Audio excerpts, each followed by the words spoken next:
கண் கண்ட தெய்வமே கலியுக வரதனே ஆறுமுகமான குரு அறிந்திட்டேன் உன் மகிமை இக்கணமே வருவாய் என் ஸ்கந்த குருவே நீ என்னை காத்திடவே எனக்கு நீ அருளிடவே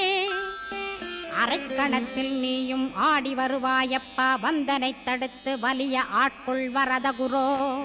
அன்பு தெய்வமே ஆறுமுகமானவனே சுப்பிரமணியனே சோகம் அகற்றிடுவாய் ஞானஸ்கந்தரே ஞானம் அருள்வாய் நீ ஞான தண்டபாணியே என்னை ஞான பண்டிதனாக்கிடுவாய்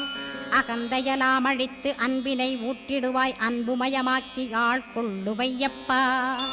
அன்பை என் உள்ளத்தில் அசைவின்று நிறுத்திவிடு அன்பையே கண்ணாக ஆக்கி காத்திடுவாய் உள்ளும் புறமும் உன்னருளாம் அன்பையே உறுதியாக நானும் பற்றிட உவந்திடுவாய் எல்லை இல்லாத அன்பே இறைவழி என்றாய் நீ அங்கிங்கனாதபடி